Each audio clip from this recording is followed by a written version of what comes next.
माझ्या मावळ तालुक्यातले, मुळशी तालुक्यातले, बारामती तालुक्यातले, पुरंदर तालुक्यातले, राजगड तालुक्यातले, भोर तालुक्यातले, पुणे पिंपरी चिंचवडचे झाले ना चांगले. 5-10 वर्ष रस्त्याला काय होणार नाही असे टार रोड झालेत, एकदम चकाचक. म्हणजे माझा दुहेरी होतो, एक तर टुरिझम वाढव, परत 40 देशातले सायकल स्वार आले होते, तुम्ही बघितलं ना इथं 1-1 कोटीच्या सायकली आहेत त्यांच्या. सामरे तिच्या आले असे म्हणजे रस्ते टार करायचे पडत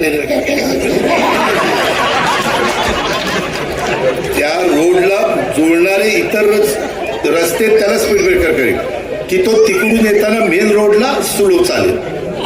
परंतु मेन रोडला स्पीड ब्रेकर केल्यावर त्या रोडचा काही अर्थच नाही. आता आपला यवतवरून आणि पाटसवरून आम्ही बारामतीपर्यंत येतो किंवा आमच्या पिंपरीपर्यंत येतो. त्या रस्त्याला जर स्पीड ब्रेकर केले तर त्या रस्त्याला उपयोग काय?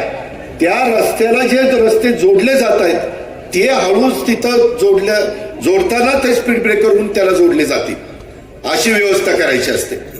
आपण पण आता जरा वाहतुकीचा सेन्स म्हणजे ट्रॅफिक सेन्स हे पाळला पाहिजे.